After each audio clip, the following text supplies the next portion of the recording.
Halo teman-teman, selamat hari Minggu. Kembali lagi bersama aku Frisa Tarigan di Podcast, Point of View Podcast, tempatnya opini kamu. Hari ini aku udah gak ada narasumber yang mengganggu aku lagi. Sekarang aku cuman ditemani oleh Bang Harold. Kemarin aku panggil pendeta, sekarang aku mau lebih ikrip, jadi aku panggilnya Bang aja. Nah, di episode sebelumnya tuh kita udah jelasin tentang, udah sharing juga tentang pacaran sehat tuh gimana, terus misalkan kayak seks tuh sebenarnya dalam hubungan berpacaran maupun seks secara pribadi tuh cara kita memuaskannya tuh bagaimana, itu penting apa enggak sih sebenarnya. Nah, sekarang kita mau lebih dalam lagi dan kita mungkin akan lebih ngobrolin tentang seks dalam sisi Alkitab. Sebenarnya apa sih tujuan Tuhan itu menciptakan adanya seks di kehidupan manusia? Nah, aku mau nanya deh pendeta, kalau misalkan menurut Alkitab sendiri tuh kenapa sih Tuhan menciptakan adanya seks di kehidupan manusia? Apa sih yang ingin Tuhan tujukan ke manusia makanya seks itu tuh ada gitu? Ya, kalau dari Alkitab sendiri secara teologis ya, dari kitab awal Kejadian 1, tentu ketika Allah menciptakan laki-laki dan perempuan, mereka ditugaskan yang pertama untuk beranak cucu lah.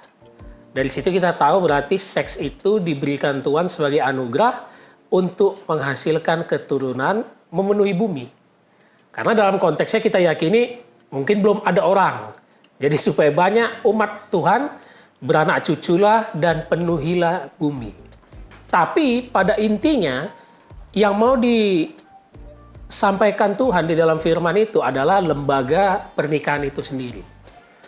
Jadi seks itu anugerah yang bisa dipakai dan hanya boleh dipakai ketika sudah masuk lembaga pernikahan yang sakral, kudus, yang memang sudah diberkati Tuhan sebagai pasangan.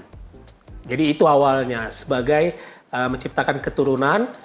Tapi jangan lupa payungnya itu tetap di mata Tuhan yang paling sakral adalah pernikahan itu sendiri. Bukan anugerah seks itu. Gitu.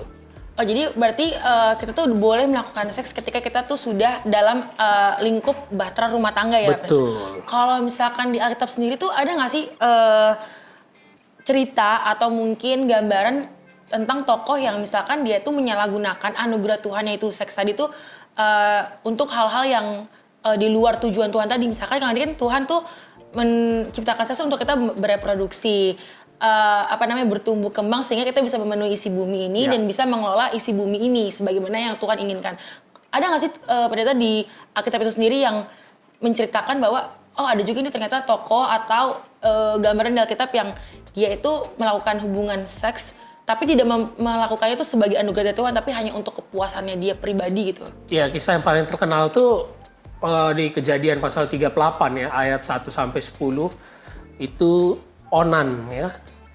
Jadi dalam perkawinan Yahudi itu adalah perkawinan yang turun-temurun ke keluarga atau levirat. Kalau abangnya sebagai suami meninggal, maka adiknya harus menikahi istrinya. Nah, Onan ini licik. Dia tidak mau anak dari istri abangnya. Sehingga dia mengeluarkan spermanya di luar dan dia langsung dibunuh oleh Tuhan. Artinya apa dari kisah itu? Tuhan membunuh Onan karena dia tidak menghargai perkawinan yang untuk menghasilkan keturunan. Jadi cukup tegas firman di Perjanjian Lama bahwa memang beranak cucu itu penting sekali. Walaupun nanti kesini dan termasuk di zaman kita sekarang, itu bukan lagi menjadi sesuatu yang harus. Ya, kita tahu di beberapa budaya juga keturunan itu harus kan. Dan orang mengatakan itulah fungsi seks. Harus punya anak, harus punya keturunan. Lihat di Alkitab, beranak cucu lah seperti yang kita bahas di awal tadi. Tetapi enggak, lama-kelamaan seperti saya katakan, inti dari seks itu adalah pernikahan itu sendiri. Bukan soal penghasilan keturunan sendiri. Nah, aku balik lagi nih, pendeta. Kalau misalkan nih, tadi kan Tuhan kan punya tujuan menciptakan seks itu untuk kita beranak cucu. Gimana kalau misalkan ada pasangan yang sudah menikah, tapi dia itu nggak bisa memperoleh keturunan? Atau misalkan kalau sekarang kan lagi hits banget nih dibahas, dia nikah, tapi memang mereka memutuskan untuk child free nih. Mereka merasa, aku menikah tapi aku nggak mau nih punya anak. Kalau misalkan dari Alkitab sendiri gimana sih pendeta pandangannya kalau misalkan kita tidak mau punya anak, atau kita mau tapi kita nggak bisa gitu. Mau tapi Nggak bisa, kayak misalkan sudah ditentukan secara medis gitu. ya Ya kalau memang ditentukan secara medis tidak bisa dan ada penyakit atau gangguan, ya itu terpaksa kita terima. tapi itu apa ya, maksudnya itu jadinya mengesampingkan tujuan adanya seks yang diciptakan oleh Tuhan nggak sih untuk kita mempunyai keturunan? Kalau dia tidak sakit, itu yang justru seperti melanggar. Kalau yang ditentukan secara medis memang tidak bisa menghasilkan keturunan, tidak masalah. Apakah dosa dan melanggar perintah Tuhan untuk beranak cucu? Oh tidak, karena seperti saya katakan, menikah itu bukan tujuannya untuk punya keturunan sebenarnya. Tetapi kesatuan suami istri itu sebagai satu daging. Jadi suami istrinya dulu nih, perkawinan itu dulu sendiri. Bukan soal prokreasi atau menghasilkan keturunan. Tapi kalau memang secara medis suami istri bisa, lah masa ditahan. Berarti kita tidak melakukan apa yang diperintahkan Tuhan untuk menghasilkan keturunan. Begitu. Nah kalau misalkan di Alkitab sendiri tuh ada nggak sih pendeta kayak dia tuh menjelaskan bagaimana cara manusia itu bisa memenuhi hasrat dari seksnya, dan kenapa aku juga penasaran sih dengan cerita Onan tadi. Ini kan Onan tuh tidak mau melakukan reproduksi nih, nggak mau punya anak dari istri abangnya. Nah itu sebenarnya kenapa sih dia sampai harus dibunuh Tuhan? Bukannya kalau misalkan dia itu memang nggak mau, mungkin dia berpikirnya kayak lebih ke etis nggak sih pendeta? So kan istri abangnya nih kayaknya nggak etis kalau dia punya anak dari istri abangnya. Kalau misalkan kita bicara ke situ, kira-kira gimana pendeta? Oh enggak, kalau di zaman kita memang itu bukan budaya kita. Kalau di Alkitab itu udah budaya turun-temurun mereka, bagaimana kalau meninggal memang harus dilanjutkan keluarga. Cuma Onan tuh sedikit berpikir licik dia. Pokoknya dia tidak mau ada sesuatu yang mengganggu dengan bayang-bayang dari abangnya sebelumnya. Jadi dia nggak mau punya keturunan lah dari istri abangnya. Nah tapi yang perlu kita tahu sebenarnya sejak jatuh ke dalam dosa, manusia jatuh ke dalam dosa, itu di Kejadian 2, Adam dan Hawa telanjang tidak malu. Seks itu anugerah yang indah diberikan Tuhan dan mereka bisa beranak cucu. Tetapi setelah jatuh ke dalam dosa, semuanya rusak. Nah, itulah yang kita sebut putus hubungan dengan Tuhan, semuanya jadi rusak termasuk seks. Itulah ada kisah Onan, nanti kita tahu perzinahan Daud ya dengan Betseba, kita tahu dia ngambil istri orang, belum lagi ada percabulan, perzinahan di mana. Semuanya jadi rusak. Itu karena dosa. Kalau kita ngomong teologisnya ya. Makanya kita tahu jadi begitu banyak penyimpangan seks itu karena memang sudah jatuh ke dalam dosa. Berarti kalau dulu itu maksudnya kayak niatan seks yang diciptakan Tuhan tuh bukan untuk sesuatu yang menyimpang ya? Bukan, indah seharusnya, bagus. Tidak malu mereka. Tapi begitu jatuh dalam dosa, mereka ngambil daun kan? Kenapa? Malu. Karena sudah jatuh ke dalam dosa. Jadi perbandingan Kejadian 2 dengan Kejadian 3, Adam dan Hawa itu kerasa sekali. Di Kejadian 2 mereka telanjang, kedua ya tidak malu. Di Kejadian 3 ketika mereka matanya terbuka memakan buah itu, mereka malu dan mengambil pohon untuk menutupi badan mereka. Karena muncul hasrat yang tidak seharusnya. Betul. Itu ya pendeta, dari dosa yang udah mereka lakukan. Nah aku mau nanya lagi sih pendeta, kalau misalkan misalkan nih ada pasangan nih, dia kan banyak banget juga nih yang bilang nih kalau misalkan salah satu komunikasi pasangan yang sudah menikah itu melalui seks. Kalau misalkan ternyata ada salah satu pasangannya yang merasakan bahwa kayaknya komunikasi seksnya ini kurang nih, dan akhirnya dia kayak mungkin dia mencari di tempat lain atau pada akhirnya dia memilih untuk berpisah dengan istrinya, itu gimana tuh pendeta? Iya, kita perlu tahu juga bahwa seks memegang peranan penting di dalam hubungan ya, khususnya pernikahan pastinya. Dan betul itu menjadi suatu komunikasi suami istri untuk menjaga stabilitas perkawinannya kan. Tetapi ini yang menjadi masalah. Ketika seks selalu menjadi yang utama dan selalu pemikiran kita ke situ, bakal menimbulkan variasi-variasi yang tidak akan ada habisnya. Sehingga ketika tidak dipenuhi oleh pasangan kita, itulah yang tadi seperti dikatakan kita akan mencari-cari keluar. Kalau fokusnya terus di seks. Ingat seks itu kan sudah ternoda karena dosa yang pernah jatuh ya. Kalau kita ngomong dari Alkitabnya. Dan kalau kita mau memulihkannya, pulihkanlah perkawinan itu dulu. Jadi bukan soal keturunannya, bukan soal bagaimana variasi seksnya, tetapi perkawinan itu. Ya tentu saja ketika ada seorang suami atau istri yang mencari di luar, pemuasan-pemuasan lainnya, itu sama saja dia sama seperti seks yang sudah rusak jatuh ke dalam dosa itu. Tidak akan pernah puas dan mengalami penyelewengan terus-menerus. Kalau misalkan kemarin kan di episode sebelumnya tuh pendeta tuh sempat bilang kalau misalkan kalau kita misalkan di film-film porno tuh kan kita tuh melihat banyak apa ya adegan-adegan seks yang ditampilkan secara kurang wajar ya. Tapi kalau misalkan ternyata dalam hubungan pernikahan itu variasi tersebut dibutuhkan untuk membangun komunikasi antara pasangan suami istri itu biar tidak monoton, itu gimana pendeta? Dari sisi Alkitab sendiri itu jadinya pemahamannya bagaimana? Nah, ini pun memiliki beberapa kajian nih soalnya nih. Kalau dari Alkitab kan ya namanya suami istri itu ya kan penuh kasih ya, penuh cinta ya. Tetapi kasih itu kan tidak merugikan, kasih itu adil, kasih itu tertib gitu loh. Kalau di dalam pemuasan seks terhadap rumah tangga yang katanya itu menjadi cara untuk kepuasan dan komunikasi suami istri itu mereka terpuaskan, kita lihat dulu ada yang menderita nggak? Jangan-jangan itu kemauan suaminya istri yang menderita. Nah itu kan bukan lagi kasih, tapi nafsu yang sudah menjadi berlebih gitu ya. Tetapi kalau kita pandang dari segi medis, boleh ditanya, ngobrol dengan yang ahlinya, atau dari segi etis, balik lagi ke pasangan suami istri. Lah kan perkawinan itu mereka dua yang tahu, ya kan? Kalau bagi mereka dua yang mereka lakukan seperti di film porno tidak menjadi masalah, ya itu balik lagi ke suami istrinya. Tetapi ketika mereka curhat mau ke publik, entah itu ngomong ke pihak gereja atau pendeta atau dokter, udah menjadi konsumsi kan sama pihak ketiga, ya mereka harus mengikuti saran lah. Kalau dari Alkitab tadi seperti ditanyakan, kurang etis gitu. Tapi ya balik lagi ke pasangan suami istri itu, kalau mereka katanya puas begitu, yang sampai apa? Hardcore gitu ya. Yang pokoknya kasar-kasar lah pokoknya. Kasar-kasar BDSM. Dia terpuaskan dengan itu, kita mau bilang apa? Karena seperti saya katakan, seks itu fantasi yang begitu luas yang tidak bisa ditampung oleh cara berpikir manusia kita. Gitu. Jadi ada baiknya juga penanggulangannya. Jangan terlalu banyak mencontoh apa yang dilakukan aktor-aktris itu di film porno. Mereka itu kan aktor. Gitu. Semua disetting ya kan? Itu kan kerjaan mereka. Kerjaan mereka yang artinya mereka total. Tidak ada cinta di situ, tidak ada kasih. Itu kan untuk dapat duit mereka kan. Iya, jadi mereka makanya bukan karena cinta, tapi Betul. emang karena apa ya? Karena secara komersial aja. Karena kalau misalkan kita memang cinta sama pasangan kita, kayaknya itu juga nggak akan tega deh ngelakuin adegan-adegan yang sebenarnya memang kalau mungkin dilihat secara harfiah, ya nggak wajar. Nggak wajar, gitu. Iya. Jadi nggak usah terlalu banyak menjadikan itu sebagai referensi. Gitu. Berarti kalau kayak gitu, ternyata aku nangkepnya berarti dalam pernikahan pun ketika ingin melakukan hubungan seks itu tetap perlu konsen ya. Maksudnya tetap perlu persetujuan antara dua pihak. Jadi nggak bisa kayak suaminya mau, istrinya nggak mau, terus itu kayak komunikasi. maksa. Iya, komunikasi. Jadi seks itu memang komunikasi yang sangat penting.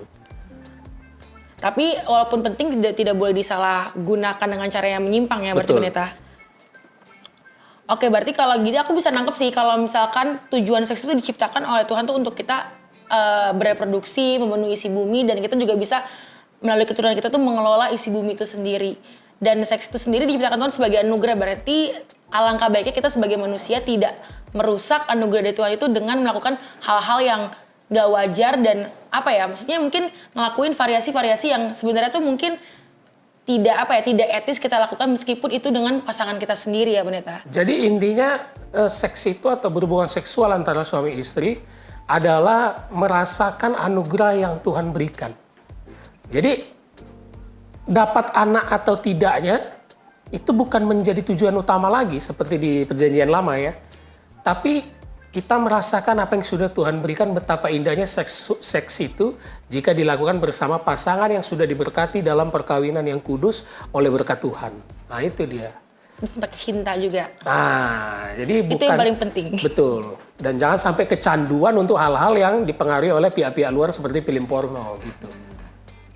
Ya sih, karena agak kalau dilihat juga sebenarnya kalau misalnya kita ngelakuin yang kayak gitu kan hardcore, kasar tuh kan sebenarnya mungkin salah satu dari pasangan kita juga ada yang merasa tersakiti, tapi ya udah kan. So, mungkin mereka juga nggak ngomong gitu. Aku mau nanya dong, Mita. Iya. Boleh kan ya? Oh silakan audiens, saya mau nanya nih. Kalau misalnya dalam pernikahan tidak melakukan seks sama sekali itu boleh apa enggak kalau di dalam pernikahan? Wah itu nggak normal itu. Tapi ada beberapa kasus seperti itu. Teman saya Ada kasusnya seperti itu. Dia cerita sama saya dan akhirnya memang ya sayangnya mereka pisah sekarang. Ya itu. Itu kenapa ya pendeta? Istrinya nggak mau dipegang sama sekali. Nggak mau. Jadi menikah itu nggak pernah mereka hubungan seks. Ya suaminya kan jadi bingung ya. Ini bagaimana ceritanya Itu gitu. pas mereka pacaran mereka discuss dulu nggak sih pendeta soal kayak gitu? Kan biasa. Kita selalu menganggap itu tabu kan. Jadi kelabakan. Tapi kalau itu memang secara normal kan, bukan ada penyakit kan? Enggak. Iya, itu nggak normal berarti. Berarti nggak boleh, maksudnya memang tes itu ya memang harus dilakukan dalam pernikahan. Nggak boleh enggak juga gitu ya? Iya, ini kan udah momen ditunggu loh gitu. Di pernikahan, masa nggak kita lakuin gitu kan? Ada-ada aja. Ini dia poinnya. Iya, kan udah ditunggu-tunggu. Ya dilakuin di situ dong gitu. Aku juga mau nanya nih pendeta. Tadi aku udah denger pertanyaan audiens tuh tadi menarik menurut aku. Aku mau nanya, kalau misalnya kan banyak banget di fenomena sekarang tuh ada mungkin mereka tuh salah satu kaum dari LGBTQ ini kan ada juga yang mereka ingin terlihat mempunyai hidup yang normal. Akhirnya mereka menikah secara ideal, tapi mereka juga nggak melakukan hubungan itu. Nah itu pandangannya tuh tentang pernikahan yang kayak gitu tuh gimana sih pendeta? Wah itu apa ya, penyimpangan yang lain lagi tuh sebenarnya ya. Cuma ya menutupi gitu kan ya, menutupi Iya, jadi dia jati pingin dirinya. mungkin pingin terlihat hidup Iya. normal atau mungkin tuntutan keluarga dan dia belum bisa kayak bilang ke keluarganya aku kayak gini nih gitu. Jadi dia menikah tapi ya tadi akhirnya dia tidak melakukan hubungan suami istri itu dengan pasangannya karena dia memang nggak bisa gitu, pendeta. Sebenarnya kan kalau kita sejalannya waktu bakal ketahuan. Nanti kan orang tua juga awal memang nggak nanya, lama-lama kan nanya. Kalian Mana ini kok, cucuku? iya kok berapa lama kalau dibilangnya belum, padahal memang nggak pernah ngelakuin kan. Pasti disuruh periksa kan. Ya periksa dong kalau gitu, masa selama ini. Orang tua itu kan kayak sebagai monitor kita sebenarnya. Walaupun ini yang CCTV ya? bikin pusing suami istri kadang kan. Orang tua itu monitor, tapi ada bagusnya dimonitor anak-anak yang baru nikah itu supaya tidak terjadi penyimpangan-penyimpangan seperti kasus yang diceritakan tadi. Karena itu di kota-kota besar udah sering terjadi. Sering banget sih, Banyak Mama. sekali. Penting itu. Harus dimonitor. Oke. Ada lagi mungkin audiens kita yang ingin bertanya? Ada yang ini nggak? Padahal audiens ini ada 3.000 orang loh teman-teman di sini. Alias 3 orang. Oke pendeta. Nah mungkin aku udah nangkep sih dari sharing pendeta di episode kali ini bahwa memang tujuan seks itu adalah tujuan yang baik, anugerah indah yang Tuhan berikan ke kita. Karena pada saat kita melakukannya pun pasti jika dilakukan dengan orang yang tepat, dalam kondisi yang tepat, yang sudah berumah tangga, pasti juga kita akan merasakan kebahagiaan yang beda ya. Kepuasannya juga pasti beda dibandingkan kita ngelakuinnya sebelum kita menikah. Karena pasti ketika melakukannya itu sebelum menikah, akan ada rasa kekhawatiran sih. Betul. Apalagi khususnya untuk perempuan, aduh nanti aku akan ditinggalkan dia nggak ya? Dia akan jadi suami aku nggak ya kelak? Tapi kalau kita ngelakuinnya dengan orang yang tepat, di waktu yang tepat, kekhawatiran itu tuh nggak ada. Jadi ibaratnya melakukan sesuatu yang indah dengan penuh kekhawatiran kan juga jadinya kan nggak indah lagi ya anugerah tersebut. Aku mau nanya lagi boleh nggak sih? Ya. Boleh, silakan audiens kami yang ke 1.000. Mereka pengen tahu, misalnya ini kita ada pasangan muda gitu ya, kita belum nikah tapi akhirnya kita udah terbuka dan akhirnya kita tahu bahwa pasangan kita, bahkan kita juga akhirnya pernah jatuh di dalam dosa seks itu sendiri. Nah itu gimana caranya untuk bisa kita masih mungkin nggak orang yang udah jatuh dalam dosa seks punya pernikahan yang baik gitu karena kita udah pernah ada di situ sebelumnya. Maksudnya gimana caranya biar hal ini nggak menjadi masalah Batu dalam sandungan. rumah tangga? Oh iya, pasti kalau ditanya bisa ya pasti bisa lah. Kalau memang dia ada kesempatan untuk berubah dan betul-betul mengubur yang lama-lama. Ini sering kebanyakan udah nikah masih ingat-ingat yang dulu, itu bahaya kan ya. Makanya segala sesuatu yang berhubungan dengan yang lama pernah kita jatuh, begitu masuk step serius untuk menikah, ini harus dibuang dulu nih. Terserah bagaimana entah cara kita, entah itu menggebakar foto lah, atau ngeblok lah, atau delete kontak siapa lah, itu harus kita lakukan memang. Untuk kita memulai start yang baru. Dan yang paling penting ini, jujur sama pasangan. Orang takut kan, dulu aku udah pernah lah berhubungan. Pasti, apalagi perempuan kan, sebenarnya kamu bukan yang pertama. Nggak apa-apa, justru harus diomongkan. Bila perlu, fair ya, maksudnya fair ini sebelum nikah, diomongkan. Jadi ketika dia memang cowok atau cewek yang punya prinsip, tidak mau dengan orang yang sudah pernah, kita bebas dari perasaan bersalah. aku menghargai prinsipmu, kau nggak menerima aku karena aku sudah pernah sama yang lain, no problem gitu. Daripada ketahuannya pas sudah menikah. Ketahuannya pas malam pertama lagi kan, waduh. Padahal baru resepsi itu. Pasti pasangan yang satu lagi tuh ngerasa kayak, aduh dibohongin nih. Nah, itu dia. Apalagi kalau di zaman dulu tuh, nggak zaman dulu sih sebenarnya, mungkin di kampung-kampung kita pun Iya. masih banyak yang kayak misalkan pas malam pertama dia nggak, bahasanya, ya saya udah nggak keluar darah lagi. Padahal sebenarnya secara medis ada juga yang mungkin memang dia tidak ada selaput darahnya Iya. atau selaput darahnya tuh sudah robek ketika dia melakukan aktivitas ekstrim, contohnya olahraga. Iya. Nah itu tuh masih banyak tuh kalau misalkan nggak berdarah nih, lalu dipulangkan dianggap sudah pernah dengan yang lain, dan itu juga menurut aku ya nggak fair juga sih. Makanya memang itu penting untuk dibicarakan. Walaupun yang sudah pernah jatuh menuju pernikahan lagi, menuju pernikahan nggak gampang. Balik lagi kita ke efek-efek traumatis itu di belakang itu tinggi sekali. Nah kan kita lihat Adam dan Hawa dikatakan telanjang itu apa di Kejadian 2 artinya? Keterbukaan. Jadi jujurlah dengan pasangan, terbukalah, maka di situ tercipta seks yang indah nanti. Itu. So teman-teman, terbukanya pas udah nikah aja ya. Ya. Pas belum nikah nggak usah buka-bukaan dulu. Apalagi buka-buka yang lain. Nah, ini kita udah di episode terakhir nih dalam tema kita yang cukup bombastis ini ya. Love, sex, and dating. Nah, kalau dari point of view aku sendiri ini setelah aku sharing sama Bang Harold, aku dapet point of view bahwa seks itu adalah anugerah yang indah ketika kita tuh melakukannya tuh dengan jujur, terbuka dengan orang dan waktu yang tepat, sehingga apa yang kita lakukan itu bukan menjadi kekhawatiran tapi menjadi anugerah yang paling indah sih.